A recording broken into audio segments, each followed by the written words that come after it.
Então, nesta série de webinars, hoje com o professor Rui Medeiros, para falarmos um bocadinho sobre investigação. Enquanto as pessoas se vão juntando a nós, fazer-vos novamente a contextualização. Para quem esteve connosco na segunda e na terça-feira, já percebeu que é um conjunto de webinars que está a ser emitido no Núcleo Regional do Norte da Liga Portuguesa contra o Cancro, no âmbito da Semana Europeia contra o Cancro. A ideia é assinalar esta semana e, de alguma forma, também acompanhar aquilo que são as temáticas propostas pela European Cancer Leagues.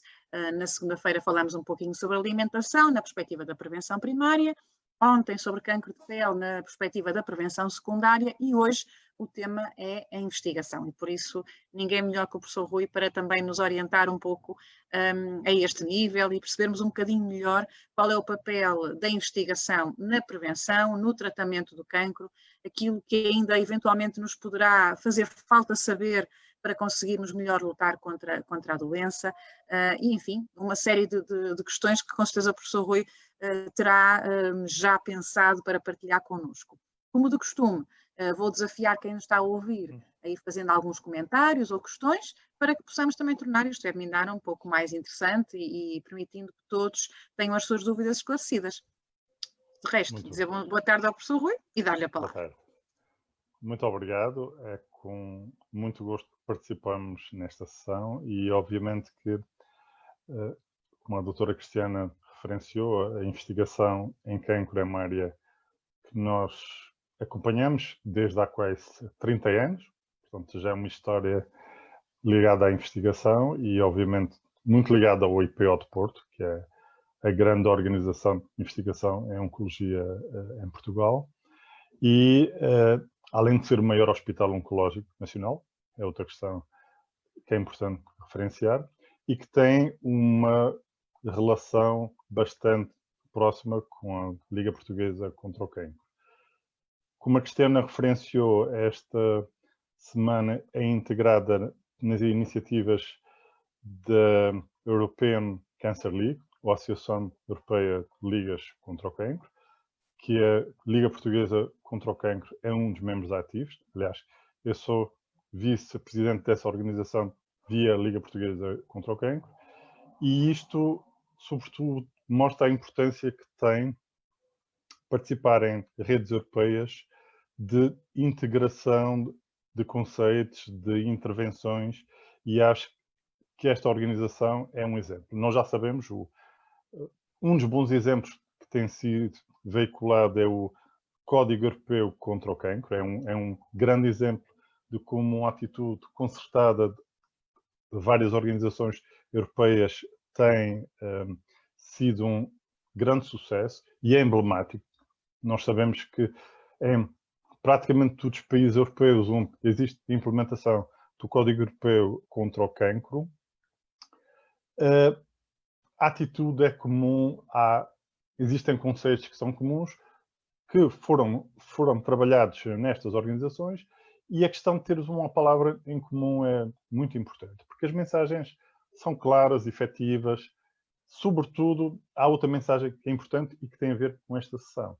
Eu consigo, neste momento, e esta é a vantagem de organizações como a SEL, em que a Liga se integra, todas as mensagens que são obtidas através do Código Europeu contra o Cancro são obtidas como resultado de muitos anos de investigação.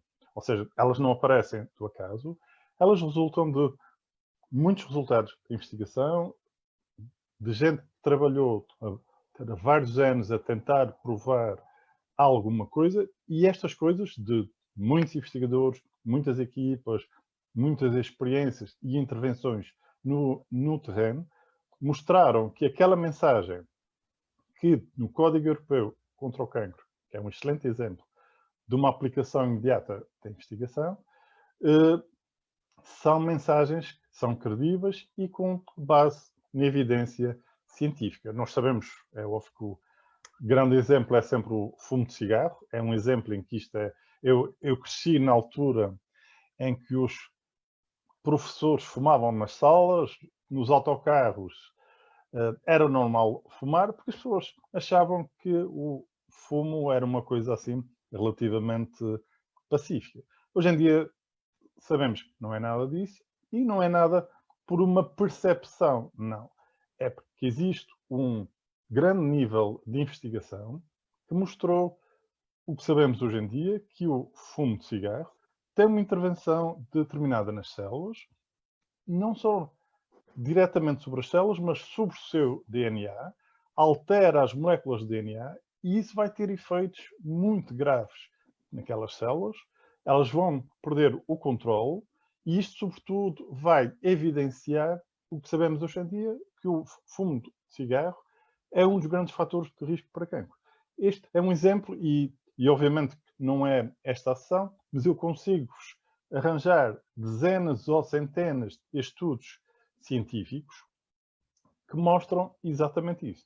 E eles mostram isso ao nível da célula, ao nível dos indivíduos, ou seja, da comunidade, e o que sabemos é que ao nível da célula o fumo origina alterações, ao nível da comunidade, se não houver fumo de cigarro, praticamente não há cancro do pulmão, ou seja, é muito raro, ou seja, passa a ser uma doença rara. Isto é um exemplo de uma aplicação imediata em como a intervenção da ciência pode ser aplicada para a comunidade. É óbvio que vocês agora sabem o que se passa com o Covid e esta grande questão do coronavírus, em que as pessoas querem uma resposta imediata e isto não é fácil, porque a resposta imediata só é possível após uma investigação de algum tempo. É óbvio que hoje em dia temos intervenções e armas e sobretudo, níveis de investigação muito mais evoluídos do que tínhamos há uns anos. Portanto, hoje em dia é muito mais fácil a produção de uma vacina, a engenharia genética é espetacular em relação a isso. Só que, se pensarmos, só estamos há 4, 5 meses de uma pandemia. Portanto, é muito cedo até termos um resultado. Um dos bons exemplos que temos em relação a isto é o que se passou e é hoje em dia o grande nível de intervenção em relação à prevenção, além do fumo de cigarro, é o que temos em relação ao evitarmos o cancro do colo do útero. Nós sabemos que o cancro do colo do útero é originado por um vírus, não há mínima dúvida hoje em dia em relação a isto. É um vírus que se chama HPV, é um vírus que tem uma intervenção, outra vez, sobre as células, sobre a alteração das células. Estes mecanismos são muito bem conhecidos e, como resultado da investigação, sabemos que foi possível evidenciar o que era neste vírus importante e o que era importante para estimular a resposta imunitária. E ao sabermos isso, sabemos essencialmente que era possível desenhar uma vacina. Porque o HPV, nisto é um vírus interessante, aliás, à semelhança do coronavírus, não origina uma resposta imunitária muito imediata. Portanto, é uma resposta muito incipiente e havia alguma dificuldade em desenhar uma estratégia que não fosse artificial em relação a este vírus. E a investigação mostrou que era possível, alguns no vírus, numa proteína. Eu não sei se vocês têm ideia, mas o vírus é uma cápside, é uma caixinha ultra pequena, que à sua superfície tem algumas proteínas que estimulam a imunidade. No caso do HPV, elas estão muito escondidas. Não é fácil o organismo reconhecê-lo. Resultado, foi possível, usando a investigação, desenhar exatamente, realçar aquela partícula que deu origem a esta vacina que sabemos hoje em dia que é ultra eficaz. Só que há uma questão aqui importante. E isto eu acompanhei muito bem a investigação nesta área e levamos 20 anos a provar que era o vírus a causa do cancro e 15 anos a desenhar uma vacina. Portanto, ou seja, apesar de tudo, é necessário contemplar isto no devido contexto. Porque a vacina teve algumas nuances até ser aprovada. É uma das questões, é uma das perguntas que vocês fazem geralmente, é porque é que não aplicamos no imediato o raciocínio. E isto é sobretudo uma necessidade de uma confirmação não só de evidência científica de eficácia de uma terapia ou de uma vacinação, na prevenção, mas a redução dos efeitos secundários, não podemos administrar algo que não tenha provas científicas de eficácia, mas ao mesmo tempo garantir que os efeitos secundários não sejam elevados ou que sejam pelo menos minimizados. E esta realidade é essencial. Portanto, a investigação tem estes vários níveis. Um entre eles é evidenciar a causa de uma doença, e aqui a causa no cancro já sabemos algumas causas muito objetivas de alguns tumores, e estas causas podem ser rapidamente objeto de investigação e percebemos que, sendo a causa, segundo nível, após esta confirmação científica, como vamos intervir. E a intervenção pode ser a vários níveis, nem que seja, no caso de fumo de cigarro, nível muito simples, não fumar. No caso de termos um vírus, uma intervenção com uma vacina, ou evitar o vírus, mas a gente sabe que o vírus tem algumas nuances que não é fácil evitar. A vacina ajuda, de alguma forma, a resolver esta questão. Mas... Rui, já em relação já à vacina, temos aqui uma questão, que eu se calhar diria também que é daquelas questões muito habituais quando fazemos as nossas ações na comunidade, que é se esta vacina, nomeadamente a do HPV, é 100% eficaz. A eficácia de 100% não existe para nenhuma vacina, nem para nenhum medicamento. Ou seja, nós sabemos, e isto é válido para coisas muito simples, como a aspirina, as outras vacinas, não há nada 100% garantido. E isto é uma questão, aliás, nem os bancos, né? Então, nem os bancos são 100% garantidos. Ou seja, nós não temos, em nenhum caso, uma garantia de 100%. Agora, garantias de 80%, 90% são muito boas. Ou seja, se nós conseguirmos evitar 80%, 90% dos casos, é espetacular. Porque é uma medida de intervenção possível. Agora, garantias de 100% não temos em nenhuma delas. Além de que é válido para a aspirina, para o que quiserem, não é?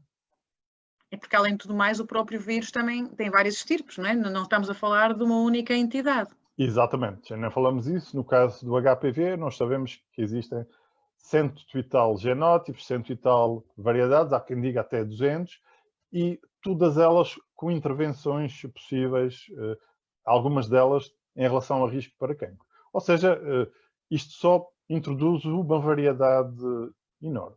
No entanto, com as novas versões das vacinas existentes, é espetacular que conseguimos evitar 80% a 90% dos cancros. É uma coisa nunca antes conseguida, não é? Claro, cada vez mais se caminha no sentido de uma maior eficácia.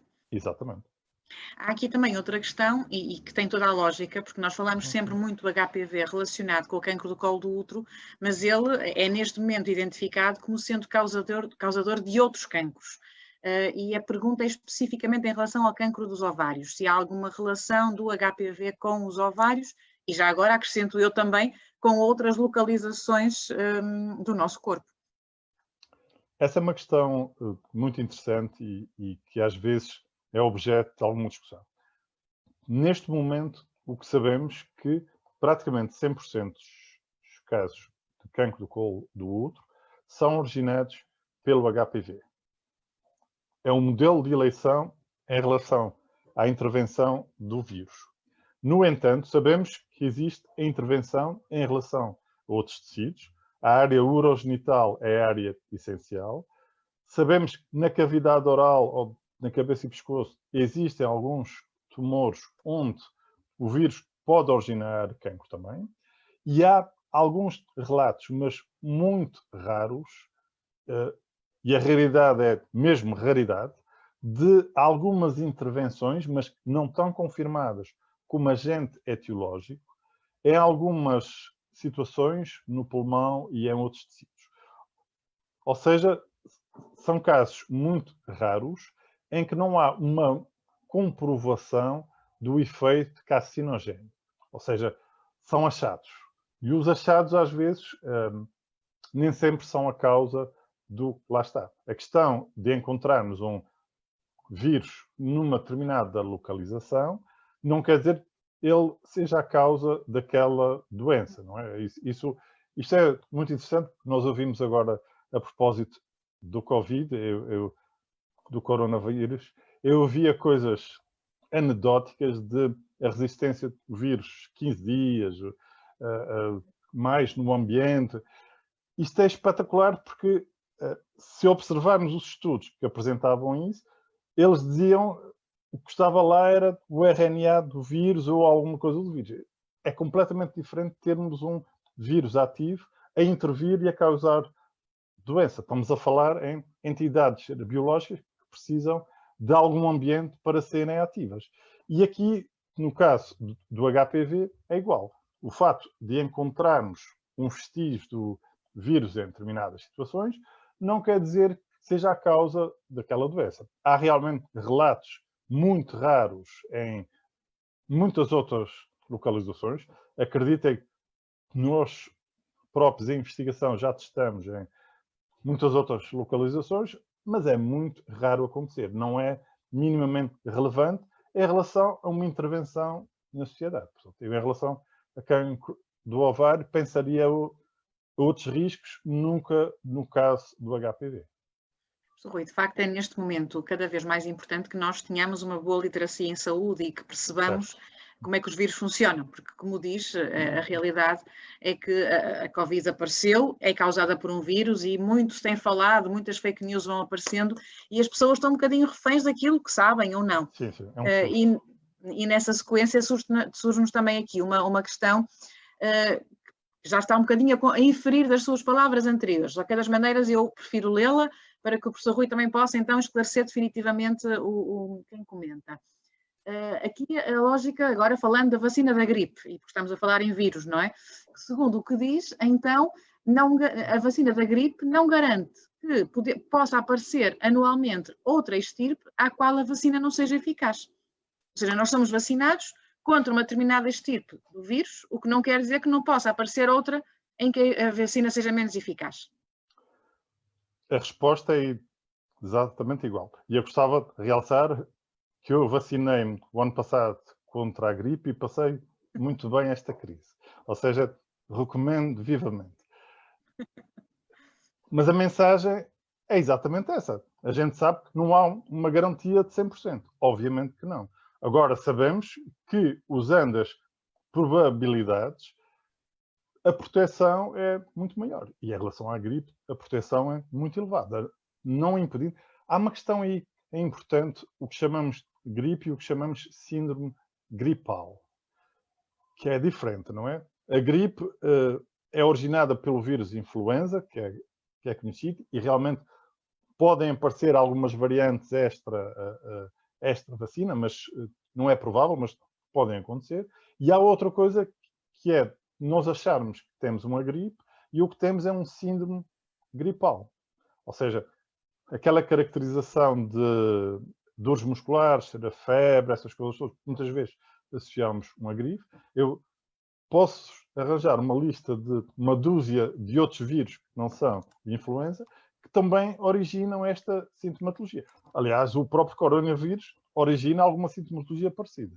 E não tem nada a ver com o vírus de influenza, nem com a gripe. É outra história completamente diferente.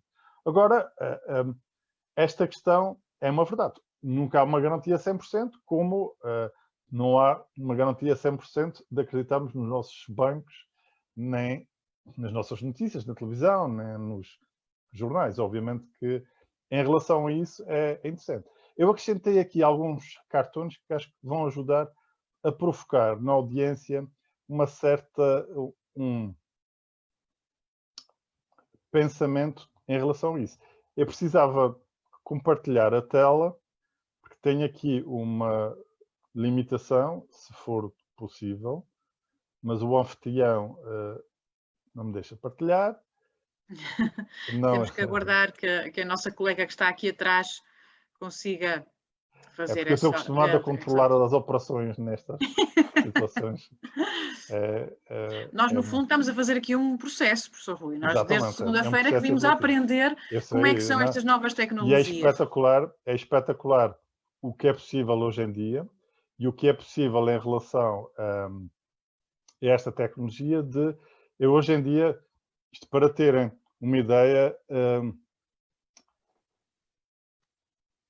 hoje é a 4ª reunião que tive, ainda esta tarde, além de ter uma aula, tive numa outra reunião com a Comissária Europeia da Saúde, isto para verem, que esteve a auscultar várias organizações sobre o novo Plano Europeu de Luta contra o Cancro, vai ser lançado muito em breve, e o objetivo é perceber em que áreas é que esse financiamento vai acontecer, além da investigação, que outras áreas é que as várias organizações foram consultadas, e é um processo, e é espetacular porque estávamos uma dúzia de intervenientes na Europa toda, e esses intervenientes, de alguma forma, rapidamente comunicavam, apesar de estarmos a uma distância de milhares de quilómetros, não é? E aqui, em relação a esta pergunta, que é uma clássica, não é? Se o apoio à investigação o que é que poderia ser feito mais, não é? Nós acreditamos, e esta experiência do Covid é uma experiência notável em relação a isto, porque é um exemplo de como a investigação foi pouco financiada nesta área, não havia medidas preventivas e, sobretudo, era uma investigação que podia já ter sido feita há muitos mais anos. Ou seja, fomos apanhados de surpresa, porque não investimos em investigação, não investimos em prevenção, não compreendemos este fenómeno. E acreditem que não era por falta de aviso dos investigadores. Se vocês forem ver os relatórios de alguns anos atrás de investigadores prestigiadíssimos nesta área, eles avisavam já com grande ênfase na necessidade de compreendermos muito bem estes coronavírus que eram desprezados em relação a outros vírus. E agora, que mais é que poderemos fazer e a investigação, em última análise, para que é que servirá? A investigação serviu para conhecer muito bem a causa do cancro, não é? Hoje em dia, nós já sabemos que há uma série de mecanismos, inclusive os vírus, inclusive os erros genéticos, que explicam o cancro. Ou seja, é um processo complicado, mas é espetacular o conhecimento em 30 anos do que aconteceu. Houve a capacidade de alterarmos estilos de vida. Por exemplo, a questão de sabermos hoje em dia que o hábito de fumar é de erradicar, é espetacular, que é uma mudança radical de exercícios, de estilo de vida. A outra mensagem, a necessidade do exercício, da atividade física, é espetacular, porque a investigação mostra esta necessidade. Outro exemplo, a alimentação. Nós sabemos hoje em dia que a alimentação, e se tivermos uma alimentação ideal, se evitarmos o hábito de fumar e fizermos alguma vacinação, 50% dos cancros só vão aparecer aos 80, 90 anos. Ou seja, podemos atrasar a evolução para cancro se cumprirmos algumas regras que são simples, baratas e eficazes. Ou seja, apesar de haver sempre aquilo a que chamamos o azar genético, e o azar genético é inevitável, portanto, ou seja, o azar genético explica aqueles casos de pessoas que não fumam e que têm cancro, que se alimentam bem e que têm cancro. É verdade. O azar genético existe em todo ao lado.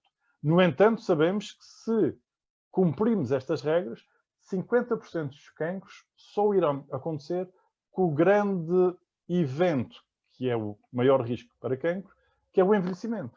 Ou seja, podemos atrasar isto, e obviamente que eu não me importo, ou irei me importar menos se tiver cancro aos 100 anos, não quero é tê-lo aos 50, 40, portanto, de alguma forma, a única coisa que podemos fazer é exatamente isso.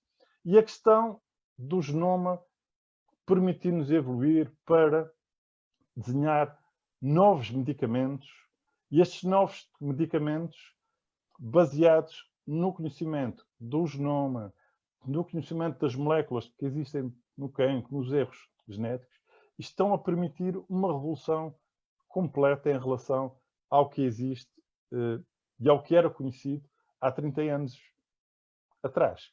E outra evolução interessante e que tem resposta a esta questão. Qual a última mais-valia da investigação em oncologia? É uma questão que vocês podem perguntar sempre, ou seja, qual é a mais-valia de investigação? E eu gostava que olhassem para este jornal de há 100 anos atrás, eu acho que há 100 anos, e que mostra-nos isto de uma forma muito simples.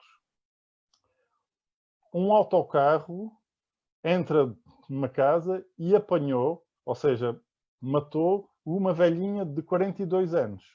Hein? Há 100 anos atrás, era aceito que uma pessoa de 40 anos era velhinha. Hoje em dia, percebem a diferença do que significa isto? É uma revolução. Há 100 anos atrás, só era normal vivermos até aos 50 anos. Hoje achamos normalíssimo chegar aos 80 anos, aos 90 anos, é normal. E, obviamente, que esta é a grande revolução. E a grande revolução, graças à investigação, em oncologia e em outras áreas. E esta investigação, o que é que nos permite? Ela permite-nos, sobretudo, esta atitude de intervirmos com as vacinas, com os antibióticos e a medicação orientada para algumas neoplasias que há 100 anos atrás, que há 40 anos, que há 30 anos atrás eram mortais. É espetacular. Há casos muito interessantes. Há um exemplo de uma leucemia que há 20 anos atrás era mortal. Ou seja, nós sabíamos, é uma leucemia muito específica, nós sabíamos já 20 anos atrás, ela tem uma alteração genética muito específica e sabíamos que não havia nenhuma intervenção possível e a mortalidade era quase 90%. Hoje em dia é a leucemia com melhor resultado a nível de sobrevivência, ou seja, que responde melhor à terapia. É um exemplo espetacular desta investigação, como, e eu acompanhei isso porque há 20 e tal anos atrás, esta análise genética, eu cheguei a realizar muitas delas, e era uma chatice se encontrávamos aquela alteração genética, porque era quase uma sentença de morte para aquela pessoa. E hoje em dia sabemos que esta alteração genética é ótima, é preditor de uma ótima resposta à terapia, porque há uma terapia que evolui entretanto e que vai dar àquela pessoa uma sobrevivência de quase 100%. É espetacular como esta revolução. Ou seja, isto vem de encontro a este outro conceito. Hoje em dia, nós vivemos muito mais e é essencialmente graças aos efeitos da investigação ou da ciência, não é? Em última análise, porque a ciência permite-nos produzir vacinas, produzir antibióticos e terapias orientadas, e esta mensagem que eu gostava que registassem, que é uma mensagem que não é nossa, é universal, mas que é uma organização prestigiada a dizer, e que nós acreditamos, a investigação em cancro ou em outras áreas salva vidas e tem um impacto profundo na sobrevivência da comunidade. Ou seja, a investigação não é uma coisa que não é uma atividade de lazer. Não. A investigação tem um impacto profundo. A única questão é que às vezes o impacto não é imediato. Há um exemplo hoje em dia que é um exemplo muito interessante e aconteceu nos anos 70, uns investigadores encontraram uma enzima numa bactéria que vivia em águas quentes. Era uma bactéria muito interessante e eles relatavam aquilo, ninguém ligou, ninguém achou, muito interessante.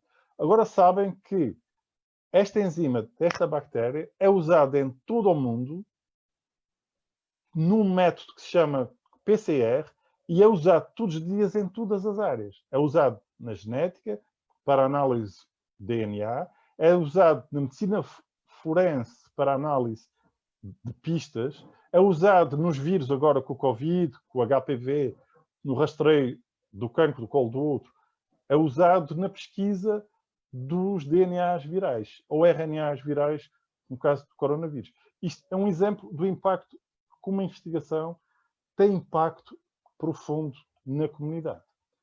E também como está sempre a atualizar-se, não é, professor Rui? Não, uma verdade de ontem, se calhar, não é a verdade de Completamente hoje. diferente. Eu acho que este exemplo da leucemia é espetacular em relação a isso. É um exemplo que é bem conhecido na hemato-oncologia e que sabemos que há 20 anos era uma sentença de morte ter aquilo, e a revolução completa desde esses últimos anos em que é a leucemia com o melhor prognóstico. E agora, a questão, porque é que a evidência, há um distanciamento entre a investigação e a aplicação, não é? É uma questão que é sempre, porque é que não investimos imediatamente numa aplicação? Porque, sobretudo, nós já percebemos que todas as pessoas não são iguais numa resposta aos fármacos. Então, nós falamos sempre em eficácia e efeitos secundários, que todos os medicamentos ou intervenções ou vacinas não são iguais e, sobretudo, existem vários níveis experimentais. Aqui é uma piada em relação a esta experiência em cancro, vocês encontram muitas vezes nas televisões e nos jornais, e que existem vários níveis experimentais até a uma aplicação final nos seres humanos. Ou seja, de alguma forma, a ciência tem as suas regras e a aplicação clínica dos resultados de investigação tem regras muito restritas e controladas, até termos a certeza que aquela aplicação ou intervenção irá ter o máximo de eficácia e o mínimo de reações secundárias. E agora, há outra questão importantíssima, e a gente sabe que neste momento estamos a ser bombardeados esses últimos meses sob informação, ora fake news, ora pseudo-notícias, e isto é interessante, porque todo o mundo em Portugal se tornou especialista em Covid e em coronavírus. Eu ouço gente que nunca percebeu, nunca investigou o que era um vírus, a falar sobre vírus, e não tem mal, mas o que sabemos é que há uma série de informação que aparece, há uma avalanche de informação, é quase uma cascata de informação, em que muita dela precisa de ser triada e a comunidade tem que ter algum cuidado em relação a isso. E, obviamente, nós sabemos que as fontes de informação mais credíveis não são a internet nem as televisões e os jornais, alguns têm cuidado, outros não. É necessário ter, e aqui é um exemplo de um cartoon em que diz exatamente isso, este investigador a dizer que há um resultado, mas há muitos outros estudos a dizer que não é experimental, mas o jornalista só aproveita aquele resultado mais interessante para ele, independentemente de ser ou não aplicável. Sobretudo, a comunidade, e em relação ao cancro, deve confiar em organizações que sejam credíveis. A Liga Portuguesa contra o Cancro é um exemplo, e esta credibilidade é essencial. Ou seja, as fontes de informação serem credíveis e estarem validadas por organizações com prestígio, com responsabilidade e com seriedade. E a Liga Portuguesa contra o Cancro, em relação ao cancro, é um dos exemplos de uma organização que tem tido este cuidado em desmistificar algumas coisas e em tentar dar algum carimbo de garantia a algumas mensagens que são transmitidas. A outra questão, o que falta saber sobre o desenvolvimento e progressão de cancro? Nós já sabemos muita coisa, mas falta muito ainda, certamente. Porque há uma questão essencial aqui. O cancro não é uma coisa única, são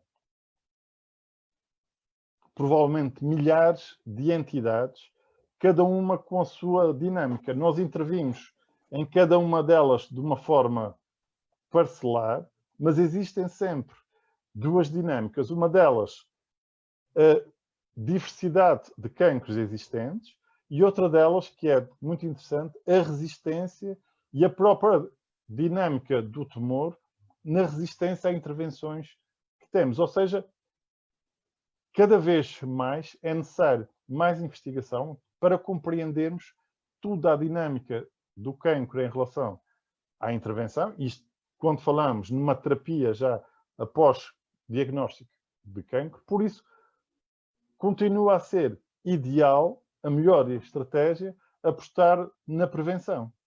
Se nós prevenirmos, iremos ter muito menos gente com cancro e, obviamente, será menor o risco de termos variedade de tumores não respondedores ou em que a terapia não seja eficaz. E são exemplos de algumas questões que são postas, mas obviamente estou disponível para mais questões e intervenções. E, entretanto, foram surgindo também aqui algumas questões no nosso chat de comentários, professor Rui. E uma delas tem a ver, voltando à questão do HPV e ao cancro do colo do útero, não é por acaso, porque o professor Rui é um dos precursores deste estudo todo, desta investigação toda, portanto é a sua praia também, o HPV. Temos também. E a pergunta é se é possível ter cancro do colo do útero sem o HPV. Essa é uma questão importante. Na realidade, existem casos muito raros, e a gente está a falar de uma raridade menor do que 1%, portanto é muito raro, em que não se conseguiu encontrar o HPV. Ok? Nós não sabemos se não é a causa, mas os investigadores não conseguiram encontrar o HPV, ou porque a tecnologia não funciona, e a outra questão importante aqui é a eficácia da tecnologia. Nós só sabemos que o vírus lá está se o analisarmos. E ao analisarmos, vamos à procura de alguns vírus que já sabemos. É possível que seja alguma variante não conhecida, ou então os casos, sabemos que podem existir, resultantes do azar genético. Como existem outras neoplasias, como existem tumores do pulmão não causados pelo tabaco, sabemos que o azar genético aí, como existem algumas leucemias, há uma questão importante, porque é que normalmente precisamos de algum tempo de exposição a riscos. Por exemplo, o hábito de fumar é um bom exemplo. Nós, para termos cancro do pulmão, precisamos fumar algum tempo. E o efeito irá acontecer dali a algum tempo. E o HPV é igual. Eu não tenho o HPV hoje, vou ter cancro amanhã, não. Ele tem um processo de desenvolvimento lento, 10 a 15 anos, e nós sabemos que, além destes modelos, há o azar genético que também explica alguns tumores. E explica, por exemplo, há muitos casos de cancro na criança, que, apesar de tudo, em números são muito menos do que nos adultos, mas muito menos mesmo, mas muitos deles só são explicáveis por este azar genético, ou seja, erros genéticos que acontecem nas nossas células, e erros, a maior parte deles acontecem, nós nem nos apercebemos, mas alguns deles acontecem em genes importantes e o efeito é exatamente uma leucemia ou outra neoplasia associada. Ou seja, a resposta é possível, é raro, menos de 1%, não sabemos na realidade, pode ser uma questão de tecnologia ou intervenção tecnológica, ou então é explicado pelo azar genético, como em todos os tumores acontece. Vocês sabem, quem quiser explorar a dinâmica da replicação das nossas células, vai ver, há espaço ali, quando as células se dividem, para acontecerem muitos erros. E estes erros, muitas vezes, são em áreas ou em genes essenciais.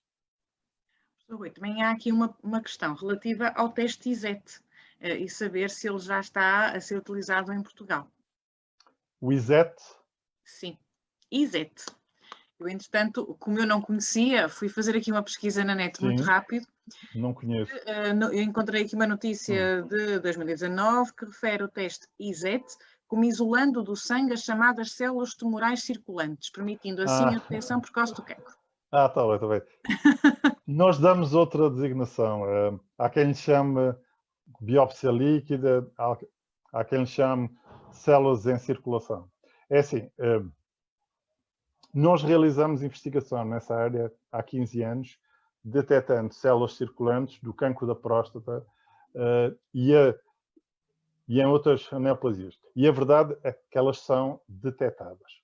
Hoje em dia, esta tecnologia evoluiu, ela tem alguma validação de alguns aparelhos que são desenhados exatamente para conseguir o máximo de otimização e eficácia na sua utilização, e já existem algumas organizações que disponibilizam esta análise. Portanto, ele já existe em Portugal. Nós estamos a receber aqui vários comentários de pessoas que estão a dizer que estamos a ser muito esclarecedores e que estes webinars são de facto úteis, e eu estava aqui a pensar que o professor Rui, desde que começou a falar, de facto nos tem vindo a revelar que uma investigação é essencial na luta contra o cancro, porque se a investigação para, com certeza que entramos num marasmo e não estaremos tão atualizados e com as ferramentas necessárias para poder lutar contra a doença. E surge aqui a questão que é: e há apoio suficiente para a investigação, professor Rui? Faz-se tudo o que se poderia fazer para apoiar os nossos investigadores? Eu acho que, é assim, a resposta como investigador é que não. Porquê? Porque a investigação é essencial. É uma questão, hoje em dia, com esta questão do Covid ou do coronavírus, é claramente uma questão de defesa nacional. Ou seja, nós estamos dependentes, e o que vimos agora foi impressionante, estamos dependentes de terceiros, porque não temos investigação própria nesta área e que de alguma forma levou algum tempo a reagir. E não tínhamos materiais, portanto, parecia que subitamente estávamos dependentes de tudo. E no cancro é igual. Há uma evolução nítida do que era há 20 e há 30 anos atrás, e a investigação... Agora, há outra questão que é interessante, e esta questão é essencial. Porquê? Uma, a alteração da longevidade da população mostra que a incidência e a prevalência dos cancros há 20, 30 anos não é igual hoje em dia. Portanto, há uma alteração de paradigmas. Ou seja, nós ao intervirmos em alguns, iremos eliminá-los ou reduzir a sua incidência com os rastreios, com a vacinação, mas surgem outros importantíssimos que não eram tão investigados, entretanto, e isto resulta de estarmos a obter uma maior longevidade da população, e isto tem alguns efeitos secundários. Esta é uma questão. Outra questão interessante é a da longevidade, a questão dos hábitos da nossa população. Ou seja, nós sabemos, e há estudos interessantíssimos isto, que ficar sentado várias horas por dia diminui a nossa longevidade. Uma coisa tão simples como essa. E hoje em dia a investigação tende a perceber que isto tem implicações no risco para cancro, no risco de AVCs, no risco...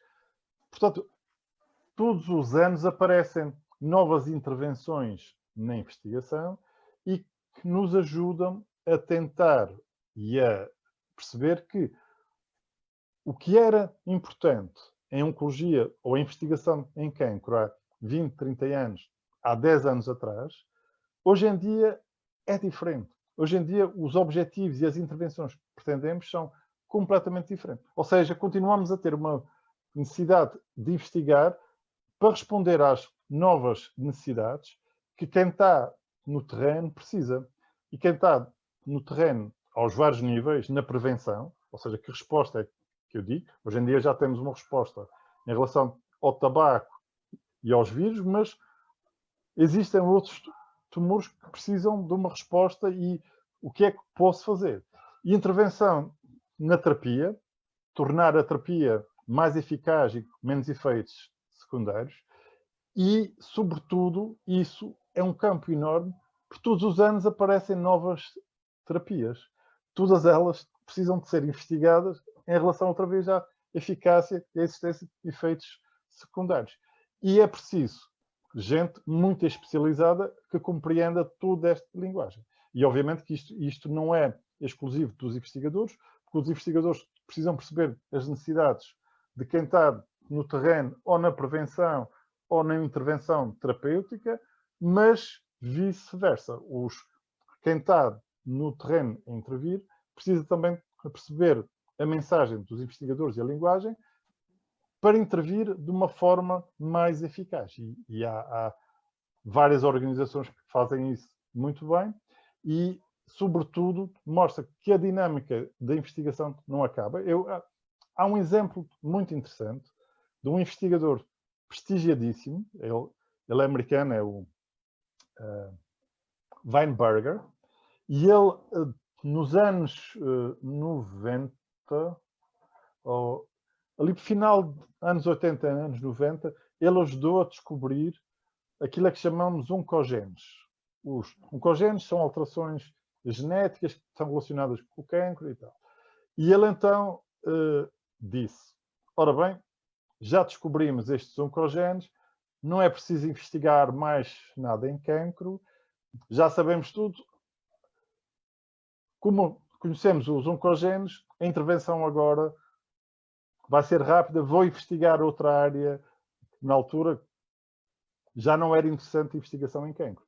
E a verdade é que não aconteceu, não é? Ou seja, percebemos que a dinâmica era muito mais complexa, o próprio investigador não abandonou a área, portanto, continua a ser um elemento importante, e a verdade é que a mensagem é essa. A investigação e as necessidades de investigação hoje são muito diferentes do que eram há 10 anos atrás e os objetivos são muito diferentes. E as necessidades de intervenção. Professor Rui, temos a propósito disso aqui outra questão que tem a ver, é um bocadinho a questão do ovo e da galinha, não? Em que é que se são os investigadores que se apoiam na tecnologia ou é a tecnologia que se apoia nos investigadores? Ou seja, o desenvolvimento tecnológico nesta área está dependente das necessidades dos investigadores? Existem ambas as situações. Ou seja, existem investigadores a desenvolverem soluções tecnológicas em resposta a necessidades e existem necessidades que são prementes e que procuram soluções. O encontro entre ambos os mundos faz aquela dinâmica que temos de se encontrar soluções rapidamente. É o que está a acontecer agora com a vacina contra o Covid ou o coronavírus, é que há investigadores a oferecer soluções e há uma procura de solução que ainda não encontrou o encaixe perfeito. Ou seja, o encaixe, quando houver aquela solução, com a máxima eficácia e o mínimo de efeitos secundários ou colaterais. Ou seja, a resposta não é unífica, existem ambas as situações, porque a investigação de soluções tecnológicas é uma área importantíssima também. Aliás, é interessante, eu há bocado referenciei-vos aquele exemplo dos investigadores das bactérias, eles nunca aproveitaram aquilo no sentido aplicado hoje em dia, é uma reação que se chama PCR. Hoje em dia as vossas análises à orofaringe para saber se têm ou não Covid, com aquela zaragatoa, aquela amostra é isolada e o RNA é analisado com uma reação que se chama PCR. A enzima essencial utilizada aí era destas bactérias. Agora, não foram aqueles investigadores que usaram a aplicação tecnológica. Foram outros que se aperceberam do impacto que aquilo poderia ser e a sua utilização na tecnologia, como vemos hoje em dia. Hoje em dia é uma tecnologia, mas resultou de investigação que alguém pensou, vamos aproveitar isso numa solução tecnológica. Tudo peças de uma mesma engrenagem. Exatamente. É um puzzle. Há aqui também um comentário que é interessante até na perspectiva não só da investigação, mas também do tratamento. E a pergunta que eu ponho subjacente a esta é se de facto a população portuguesa dá valor. Não, nós estamos a falar, já falamos do financiamento, já falamos dos apoios e agora questiono do valor que a própria população portuguesa dá à investigação nacional. Se as pessoas de facto compreendem que em Portugal muito é feito, quer em termos de investigação, quer em termos de tratamento da doença, uma vez que, como diz aqui uma das pessoas no nosso chat, normalmente, quando é detectado um cancro, há tendência a pedir uma segunda opinião, e muitas vezes a segunda opinião é no exterior. Vamos à Alemanha, vamos aos Estados Unidos, e muitas vezes é porque nestes países se encontram saídas que em Portugal não existem. Será que elas não existem, professor Rui? Será que há aqui outras questões que nós não estamos também cientes e, portanto, temos a ideia de que o que está lá fora é que é bom?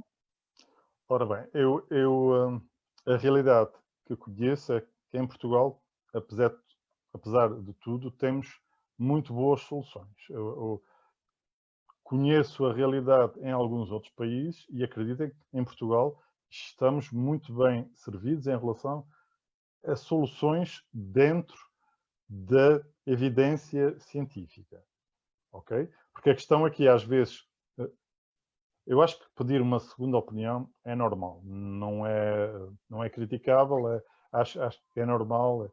A questão de se procurar soluções em outros países, às vezes é uma questão de imagem, de marketing que estes países transmitem em relação às comunidades. Vocês sabem que há, e em Portugal sempre houve essa questão do estrangeiro é que era bom, até sermos campeões da Europa, até termos o Centeno presidente do Eurogrupo, não é? E outros exemplos, e investigadores de remonta portugueses por todo o lado. Ou seja, nós em Portugal temos um ótimo Sistema Nacional de Saúde, eu não tenho a mínima dúvida. É criticável lá algumas coisas, mas a comparação é arrepiante. E agora vimos no que se passou com o coronavírus. Acho que os exemplos são espetaculares do que se passou. Eu assisti ao que se passou no IPO e em alguns hospitais à volta, e a organização, a preparação foi espetacular e deu aquela mensagem que em Portugal não estamos assim tão mal. E sobretudo, agora, em relação a casos específicos, é normal a pessoa procurar outra opinião. Há países com bom marketing nessa área. Há países que alguns modelos são espetaculares porque têm grandes níveis de investigação em determinados modelos. É verdade. E isso é uma realidade que temos que lidar.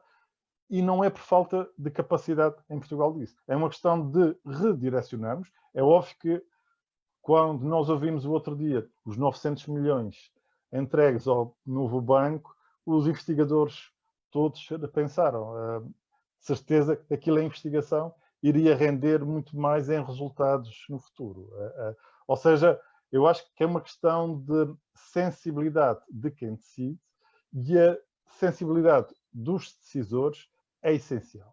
Eu acho que há um esforço. Nós sabemos que os Ministérios da Ciência e Investigação e Ensino Superior são sensíveis, mas não sabemos se a sua força dentro das decisões globais é maioritária. E essa questão, eu recordo, uma das coisas que em outros países é assumido, a investigação e a ciência são matérias de defesa nacional.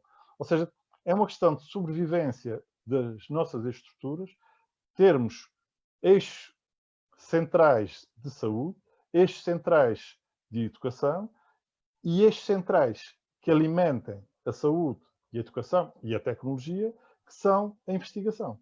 E, obviamente, há a investigação que podemos ir buscar lá fora, mas há muita que pode ser feita cá dentro. Eu acho que Portugal é um ótimo país para ser um grande centro de investigação, porque tem tudo, é calminho, as pessoas são inteligentes e os estrangeiros até é possível importar investigadores de outros países porque eles acham Portugal fantástico. Ou seja, Portugal tem grandes oportunidades de ser um dos grandes centros de investigação. Além disso, tem um clima fantástico. Basta dizer a um investigador nas horas livres pode ir à praia ou pode ir a uma esplanada, eu acho que meia Europa vinha para cá. Portanto, eu acho que temos essa oportunidade e esses meios. A única questão é sensibilidade na decisão. E é óbvio que eu percebo que os nossos decisores têm muita gente a quem responder, mas a investigação é uma questão de defesa nacional, em cancro e em outras áreas, que vimos agora nos vírus. Não é? Claro. Professor Rui, estamos quase a terminar. Lá está, a conversa é como as cerejas, não é? Que se comem em maio e está a ser de facto muito, muito elucidativa. Mas temos aqui uma questão que até vai na sequência do que diz. Podemos convidar qualquer investigador que ele virá com toda a vontade para Portugal, mas há aqui uma questão interessante até para as pessoas perceberem um bocadinho melhor como é que é o trabalho do grupo de investigação do IPO Porto e questionam se os investigadores do IPO trabalham em rede com investigadores de outros países. E eu acrescentaria, se sim, que acredito que sim, como? A resposta é sim. Os investigadores do IPO que eu conheço e a maioria deles tem algumas ligações, algumas mais fortes ou outras, a nível de projetos ou em redes europeias de investigação. Portanto, a resposta é sim, e a necessidade hoje em dia é essa, ou em colaboração em projetos europeus ou internacionais a outro nível, mas é uma realidade, basta ver a lista de publicações dos investigadores do IPO e os relatórios, está tudo lá, portanto acho que é um exemplo em crescimento. Nós acreditamos que o IPO tem tudo para ser o grande centro de investigação oncológica nacional, porque tem aquela mais-valia de ter um centro de investigação, tem a mais-valia de ser o maior hospital oncológico português e tem a mais-valia de ter uma infraestrutura muito boa e em crescimento que, de alguma forma, potencia esta evolução. Perguntou-nos também aqui se o professor Rui podia falar um pouco sobre as áreas de investigação que existem no IPO, quais são os principais tipos de cancro que estão a ser investigados? São muitos. O IPO tem um centro de investigação, tem um núcleo de investigação clínica e tem vários níveis de investigação. Eu aconselho a quem... Eu podia-vos listar uma lista de 12 cancros essencialmente investigados, mas temos muita investigação e eu aconselharia a quem perguntou a ir ao relatório de atividades do Centro de Investigação, em que está lá tudo, mas são muitos. Hoje em dia há uma área muito forte, que são os modelos uroginecológicos, é uma área claramente central, mas há os modelos digestivos são claramente uma área forte, mas o IPO tem neste momento muitas linhas de investigação em ação. Algumas de investigação própria, outras em colaboração ou em redes internacionais de investigação. É óbvio que nós acreditamos que pode ser muito mais, mas... Uhum. E também muita dessa investigação acaba por ser financiada e apoiada pela Liga. Acho que também poderíamos falar um bocadinho sobre isso, uma vez que este webinar está a ser promovido pela Liga. Sim, sim, obviamente. No IPO há várias fontes de financiamento de investigação. A Liga Portuguesa contra o Cancro tem sido uma delas, e muito bem, porque é uma... E, de alguma forma, nós temos vários exemplos de investigadores financiados pela Liga, que hoje em dia estão em situações muito interessantes e que a Liga ajudou a criar esses investigadores e essas linhas de investigação, e algumas delas hoje em dia são análises de rotina. Não é? Portanto, ou seja, alguma investigação apoiada há 20 e tal anos, hoje em dia são análises aplicadas na genética, na virologia ou em outras áreas, em situações importantes. E estes investigadores ajudaram a desenvolver estas técnicas. Portanto, são exemplos. A Liga, obviamente, não apoia só o IPO, por razões óbvias, mas o IPO é certamente um dos parceiros mais importantes da Liga, por todas as razões, nem que seja pela origem IPO-Liga, existir uma irmanação na sua origem desde o início. Claro, e também não será demais referir que quem quiser ter mais informação em relação à investigação e a estas bolsas de financiamento, poderá também aceder ao site da Liga, onde essa informação está disponibilizada. Todos os anos a Liga anuncia vários concursos para bolsas, a Liga Norte, os vários núcleos regionais e a Liga Nacional. Ou seja, eles são disponíveis, são anunciados, eu acho que eu recomendava a consulta do site e dos meios de informação usuais.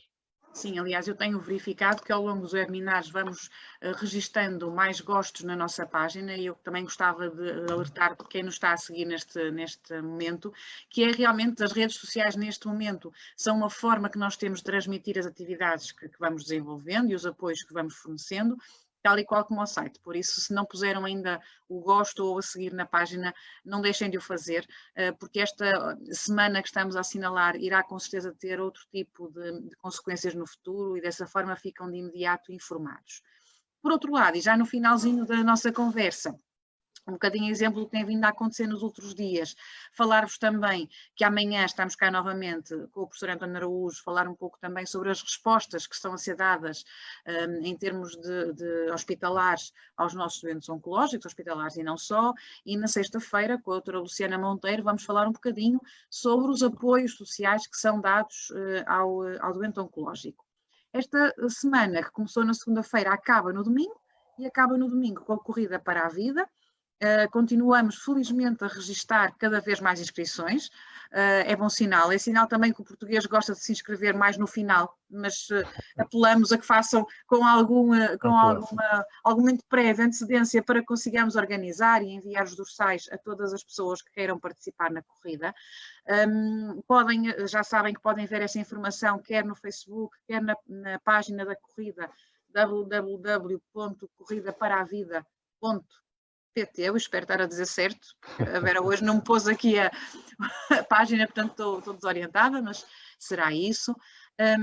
Porque contamos também convosco. Acho que será, e ao longo destes webinars, temos justamente de ir buscar pessoas que no fundo trabalham com a Liga, são da Liga, são também do IPO, e isso também acaba por ser aquilo que o professor Rui nos dizia, não é? Esta relação grande de parceria que existe entre as instituições Liga Portuguesa contra o Cancro e IPO, é transmitido também nisto, nos profissionais que se disponibilizam para estar connosco nestes momentos, a partilhar um bocadinho do seu conhecimento e da sua experiência.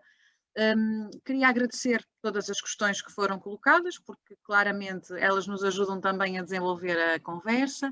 Como de costume, se houve alguma que ficou por responder, eu vou depois pedir ao professor Rui se não se importa de responder por escrito, porque nós com todo o gosto. Há pelo menos uma delas que veio mais no finalzinho, que eu penso que será seguramente respondida pelo professor António Araújo amanhã, porque é mais de um ponto de vista clínico, de tratamento, e portanto pedia a essa pessoa que amanhã também nos acompanhe, porque com certeza que a iremos colocar ao professor António Araújo. E por último, agradecer ao professor Rui, porque sem si era impossível estarmos aqui a conversar, por todo o conhecimento que partilhou connosco e que permitiu mais um sucesso neste webinar, neste final de tarde. Portanto, mais uma vez, muito obrigada pela sua e pela sua colaboração. A todos, até amanhã, à mesma hora, 6h30 estaremos por aqui.